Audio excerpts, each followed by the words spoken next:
Hello everybody and welcome once again to Wise Words with Teacher Nick, coming to you from sunny Kuala Lumpur, Malaysia. So this is the third installment of my series about how I became an English teacher. We've already heard about my time in Spain, where I first started teaching and did my CELTA course, and in the second video I told you about when I moved to Korea and some of the experiences I had when I started working for the British Council there in Korea, in Seoul. This video is, as I said, the third installment, and it's about my experience working in Malaysia, in Kuala Lumpur, where I am currently.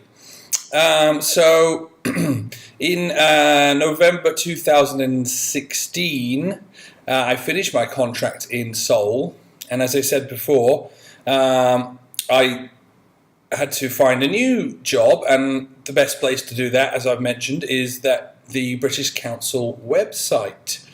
So you go on the website, and this is what I did, and I looked at the list of jobs, and there were lots on there, as there usually are, but one of the ones that caught my eye was Kuala Lumpur, so I applied for the job in KL as a teacher and got the job, had the interview, got the job, and moved to KL in December 2016, which was great. My wife and I got the flight out from Korea, landed in KL, and just before Christmas, I think it was, 2016, and we went to our hotel, and it was really, really hot, and as you'd expect, and it was probably 32, 33 degrees that day, and we got picked up at the airport. The British Council sent a driver out to pick us up, who took us to our hotel. We got checked in, and we were on in a big high-rise hotel with a good view all over of KL, and we could sit in our room and watch the thunderstorms.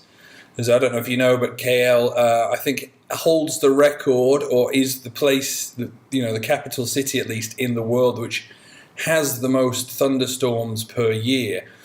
So when we got there, it was certainly raining every afternoon, and we used to sit in our room and watch the thunderstorms, and you could see the lightning and things like that. And we would go down to KLCC, the city centre, have a look around, see the Twin Towers, things like that. And then when it came round to January, it's when I started teaching. It was my first day on the job there, and it was great, good experience for the next few months. What really kind of struck me was the difference in the student body between Korea and Malaysia, and also Spain. Spain and Korea are both quite sort of monocultural. The students you have in your class tend to be 95% Korean or 95% Spanish, depending on where you are. In Malaysia, what you have is a really good variety of students. You have obviously the Malaysian students, but within that you have the Malay students, the Indian students, the Chinese students, and then you also have a lot of Middle Eastern students studying here in Malaysia, and you have people from China, mainland China, from South Korea, from Japan. So we have a real mix of students studying at the school here, and that was the biggest impression that it made on me, was that real multicultural feel, and it was a really nice departure from just having the same students all the time, from the same country anyway. Obviously what it does in terms of the English classroom is it means that everyone is forced to speak English if they're all from different places. So that's great. If you teach a class of people who all speak the same language as their first language, you have to try and sort of engineer situations where they are forced to use English, whereas if you are in a multicultural classroom, you don't have that challenge. They are automatically, they automatically have to rely on English to communicate, which is great. So I worked there for as a teacher for a while. And then a job came up as a coordinator, which is a sort of middle manager at the British Council, adults academic coordinator. So I was sort of persuaded to apply for the job by friends and family and colleagues, and I did. And again, maybe it's my lack of self-confidence, but when I apply for these things, I sort of automatically think I won't get the job. But I did get the job, and I had an interview, and it went very well. And so I started my management career after about 6 months in Kuala Lumpur, and I became the adult academic coordinator, is what it's called here. And what that meant was I had a lot of new responsibilities, not just teaching, and there was a lot of teaching too. It was about 16 hours a week or something of teaching, but on top of that there were all sorts of other things that I had to start doing.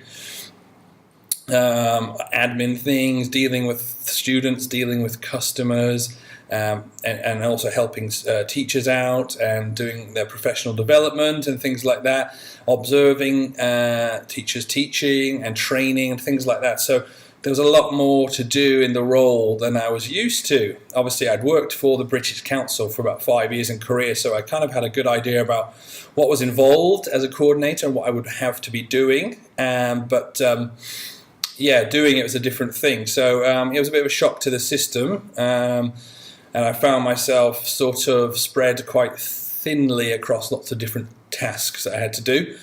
And it was, yes, a definite departure from just the teaching, but it was good. It was interesting. I learned a lot. Well, I'm learning a lot because I'm still doing the job now, and yeah, I mean, I suppose probably the most challenging thing is the range of different things that you need to do and trying to do them all well enough. You could spend your life perfecting your teaching and become the best teacher ever, but as a manager or a coordinator, there are 100 other things that you need to be good at as well. So it takes a long time to get good at those. So that's very challenging. But I mean, I do find it very rewarding in terms of helping students when they have issues, and also helping teachers in their professional development. Is probably the best part about the job. I'm not so keen on the sort of admin side of things, spreadsheets and sitting at a desk, for extended periods of time. Having been used to standing up in the classroom all day, it was quite hard to go to sit at a desk for some days, the majority of the time. But overall, I think it was probably quite a good move, and it's given me a wider perspective on how a school is run and how the British Council is run, and how in terms of a business and how that functions. So it's given me good experience, but I think now probably I've decided that I'd rather just stick to the teaching actually than the management side of things.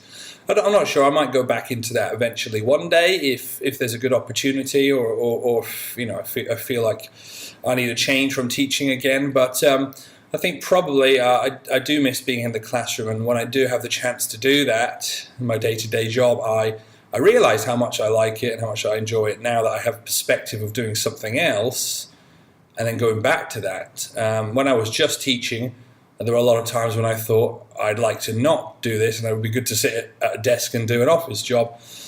But now that I do that a lot of the time, I realise that actually doing the teaching is probably, for me, preferable to the sitting at the desk thing. So my next move will be to work at a university in the UK for a short course, or a pre-sessional course is what they call it. So we're going to move back to the UK for a short time. I'll work at Cardiff University for 6 weeks, preparing international foreign students for their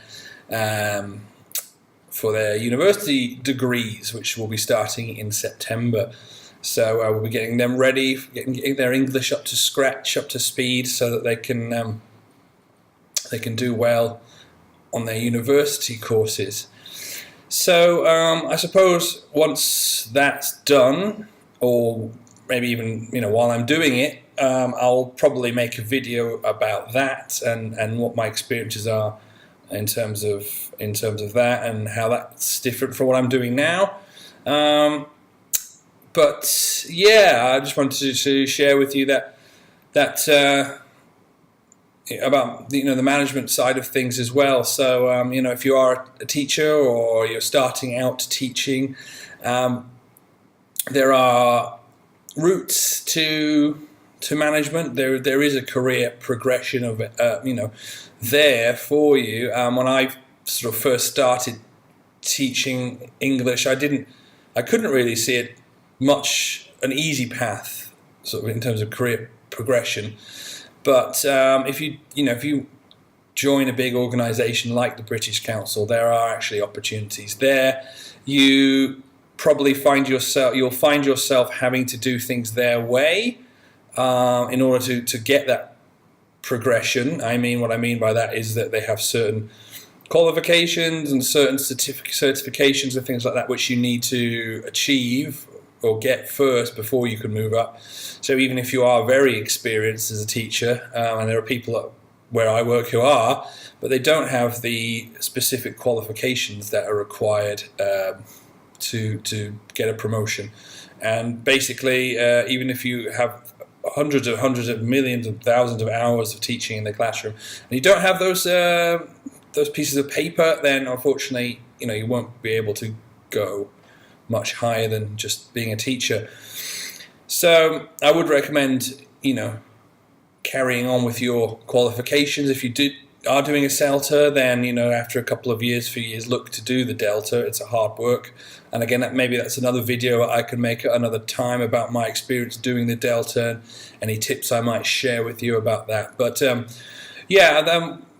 that's basically concluding my career up to now. There are some things I missed out, obviously, along the way. But so the first video was Spain. The second video was about where I was in Korea. Now I'm in KL. So as always, if you have any questions or if there's anything you want to know a bit more about, perhaps teaching multinational, multilingual classes or something along those lines, then please let me know. And again, I'll try my best to cover that maybe in another video. Okay, so I hope you enjoyed that. I hope it was interesting. And yes, thanks very much for watching. Thank you. Bye.